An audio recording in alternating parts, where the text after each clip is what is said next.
एक common Indian middle class में त्योहारों के समय जितने खर्च होते हैं उतना ही काम भी होता है। और लगभग लोग जो होते हैं वो खर्च से पहले अपनी एक लिस्ट बनाते हैं कि हमें कहाँ कितने पैसे खर्च करने हैं। जैसे बहुत सारे त्योहार में काम आते हैं, जैसे मिठाई खरीदना है, पूजा की सामग्री लेनी है, या किसी को गिफ्ट देना है, डेकोरेशन का सामान खरीदना है। ये सारा कुछ खर्च जो है वो हम अपने बजट के अकॉर्डिंग करते हैं। लेकिन इतना करने के बावजूद भी कुछ लोग ऐसे होते हैं जो अपने फेस्टिवल को एंजॉय नहीं कर पाते हैं। इसके क्या कारण होते हैं, और अगर आप भी चाहते हैं कि अपने फेस्टिवल को हम एंजॉय करें अपने बजट के अकॉर्डिंग, तो हमें किन किन पॉइंट का ध्यान देना चाहिए, ये सारा कुछ हम इस वीडियो में कवर करेंगे।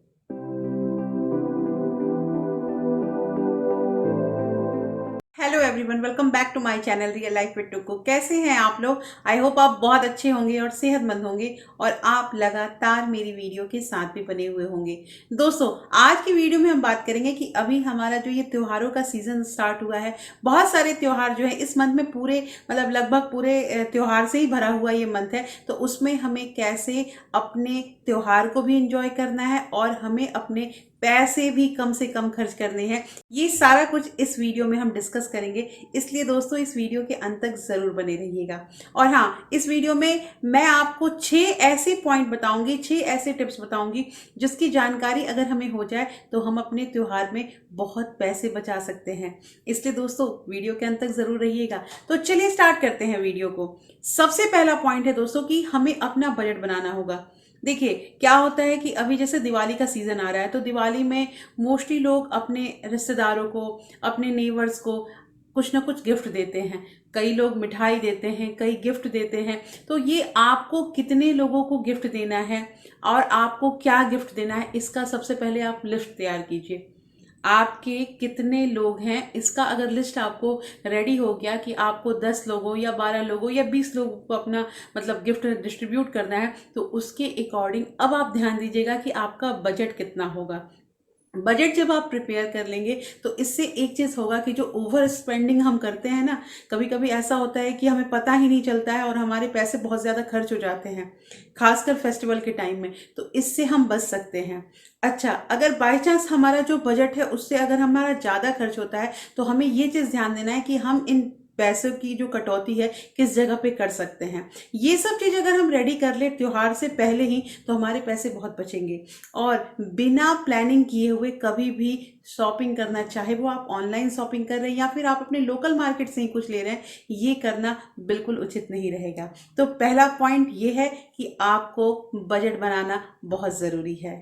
सेकंड चीज आती है दोस्तों कि बहुत लोग जो ये फेस्टिवल होता है इसमें बहुत बड़ी बड़ी चीजें भी खरीदते हैं। जैसे अपने लिए ही, अपने घर के लिए बहुत लोग तो जैसे गाड़ी भी लेते हैं, घर खरीदने का भी सोचने लगते हैं। तो ऐसे इसके लिए ना आपको मतलब पैसे निवेश करने स्टार्ट कर देने चाहिए। अगर आपको कुछ बड़ी चीज ही घर में लेनी है, जैसे कोई इलेक्ट्रॉनिक आप सामान लेकर आते हैं, तो उसके लिए भी आपको क्या करना है कि 3 महीने या 6 महीने पहले आपको एक आरडी स्टार्ट कर देना है। क्योंकि ये जो आरडी होता है ना, इसमें जो पैसे आपके बंधे हुए हैं वो पैसे ऑटोमेटिक आपके डिडक्ट होते जाएंगे, और आपका वो पैसा जब इकट्ठा हो जाएगा तो आप कुछ भी परचेजिंग कर सकते हैं। दोस्तों, मैंने जो वीडियो आप लोगों को कैश इन्वेलप वाला जो बताया है कि जिसमें हम, उसमें आपने ध्यान दिया होगा कि फेस्टिवल के लिए मैंने हर मंथ में आप लोगों को 1000 रुपए निकालते थे। और अभी जैसे दिवाली का सीजन आया तो दिवाली के लिए हमने पैसे इकट्ठे कर लिए। अब जब दिवाली खत्म हो जाएगा तो उसके बाद होली आएगा, तो होली के लिए भी हमारे पास कम से कम 6 महीने तो मिल ही जाएंगे, तो उसके लिए भी हमें पैसे इकट्ठे कर लेने। ये बहुत अच्छा तरीका होता है कि अगर हम फेस्टिवल के लिए हर मंथ कुछ कुछ पैसे निकालने लगेंगे ना, तो हमारे ऊपर बर्डन नहीं आएगा। मान लीजिए कि हमें 10,000 का कुछ आइटम लेना है घर में, तो उसके लिए हम प्रिपेयर हैं पहले से, 6,000 रुपए या 7,000 रुपए हमने अपने पास रख लिए हैं, तो हमारे लिए वो बहुत ईजी है कि हम 2-3 हज़ार रुपया और मिला सकते हैं। उस समय हमारे ऊपर बर्डन नहीं आएगा। तो ये करना भी बहुत जरूरी है कि त्योहार स्टार्ट होने से पहले ही हम एक आरडी स्टार्ट कर दें। अब जरूरी नहीं है कि ये आरडी आप बैंक में ही जाके करें, या फिर आप मतलब ये मैं गुल्लक वाला कहानी नहीं बताऊंगी। मैंने बताया है कि जो एक इन्वेलप हम तैयार करते हैं फेस्टिवल वाला, वो इन्वेलप में हर मंथ हमें कुछ कुछ पैसा रखना है, और उसके बाद आपको 4-6 महीने के बाद चेक करना है कि टोटल आपके पास फेस्टिवल के नाम पे कितने पैसे इकट्ठे हुए हैं। तीसरी बात यहाँ पे ये आती है दोस्तों कि आपका जो पुराना कोई इन्वेस्टमेंट चल रहा है उस पर ध्यान रखिए। देखिए, बहुत बार ऐसा होता है ना कि त्योहारों के सीजन में नए नए स्कीम आते हैं, नए नए तरीके आते हैं कि आप यहाँ पे अगर पैसे को लगाते हैं या इस चीज़ को परचेज करते हैं तो आपको इतने का बेनिफिट मिलता है।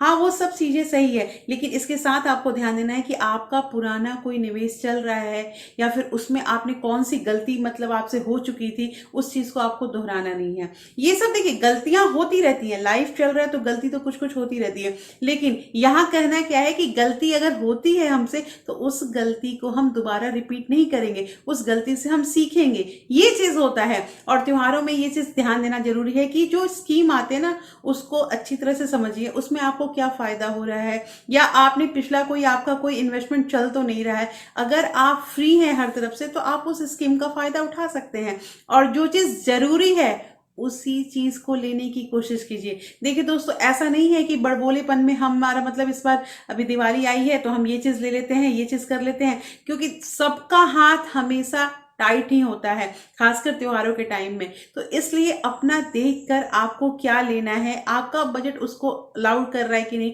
आपके जो पैसे हैं वो अलाउ कर रहे हैं कि नहीं उस चीज को परचेज करने में, ये देख के ही इन्वेस्टमेंट करें। चौथा पॉइंट आता है दोस्तों, उधार ले लेना बहुत आसान होता है। देखिए, अभी प्रीवियस पॉइंट में मैंने डिस्कस किया कि आपका बजट आपको क्या अलाउ कर रहा है, ये केवल आप और आप ही समझेंगे। बहुत बार ऐसा होता है ना, देखिए हर घर का ना रिस्पॉन्सिबिलिटी या हर घर के जो रिक्वायरमेंट होते हैं वो अलग अलग होते हैं। किसी के घर में 10,000 में भी घर चलता है और कोई 1 लाख में भी अपना घर नहीं चला पाता है। तो ये तो डिपेंड करता है कि आपका घर किस तरह से मैनेज हो रहा है। तो दोस्तों, ये कोई बहादुरी नहीं होती है कि अभी मतलब फेस्टिवल आया है, त्योहारों का सीजन चल रहा है, चलो हमें इस चीज की जरूरत है, हम कुछ रुपए उधार ले लेते हैं। उधार लेना बहुत आसान है, लेकिन उस उधार को चुकाना बहुत मुश्किल होता है। और ये उधार, मान लीजिए आपने बैंक से नहीं लिया, आपने क्रेडिट कार्ड से उधार नहीं लिया, आपने अपने किसी मित्र से ही उधार ले लिया, वो भी अच्छा नहीं होता है।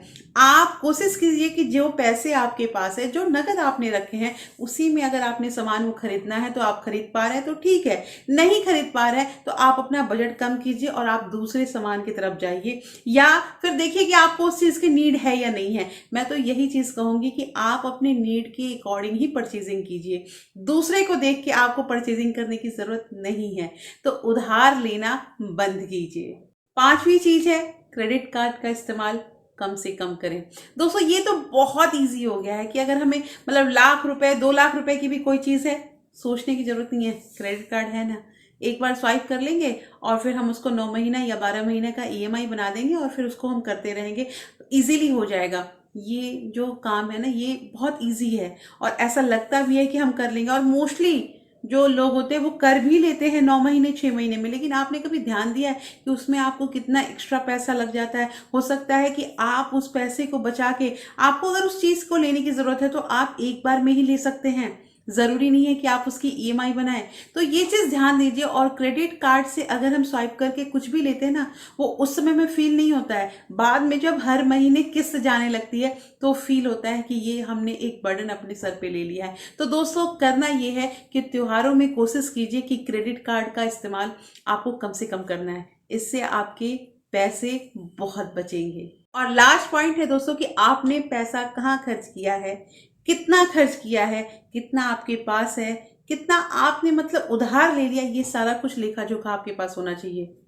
ऐसा नहीं होता है कि एट रैंडम हमने पैसे खर्च कर दिए हैं और हमें पता ही नहीं चल रहा है, हमारे सारे पैसे खर्च भी हो गए और पता भी नहीं चल रहा है कि हमने कहाँ खर्च किया है। ये बहुत लोगों से सुनने को आता है, इवन इफ ये मेरे साथ भी हुआ है। तो यहाँ तो मैं अपना एक्सपीरियंस ही आपको शेयर कर रही हूँ कि नहीं, आप अपना लेखा जोखा जरूर रखें। इसमें कोई मेहनत नहीं लगती है, अगर हम कुछ भी खर्च करते हैं और उसको हम डायरी में लिख लेते हैं, अपने पास कहीं नोट डाउन कर लेते हैं, तो इसमें कोई मेहनत नहीं लगती है। हाँ, एक चीज है कि हमें याद रहता है कि हमारे पैसे कहाँ खर्च हो रहे हैं और हम उसी के अकॉर्डिंग अपना बजट बनाए हुए हैं, क्या हम सही चल रहे हैं या सही नहीं चल रहे हैं, ये हम अपने आप को आंक पाएंगे।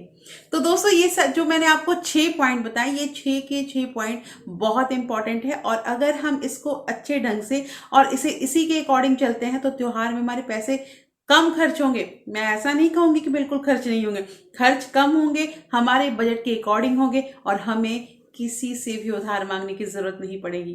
तो आई होप दोस्तों आपको ये वीडियो अच्छी लगी होगी, और हाँ, वीडियो अच्छी लगी है तो बिना सब्सक्राइब किए हुए इस चैनल को मत जाइएगा, और तो एक लाइक तो कर दीजिए। लाइक की भी मुझे बहुत ज़रूरत होती है, इसलिए आपका लाइक मुझे प्रोत्साहन मिलता है और मैं और अच्छे अच्छे वीडियो आप लोगों के सामने लेकर जरूर आऊँगी। तो फिर मिलती हूँ आपसे एक ऐसे ही एक इंटरेस्टिंग वीडियो के साथ। तब तक अपना प्यार और सपोर्ट ऐसे ही बरकरार रखिएगा। Thank you. Thanks for watching.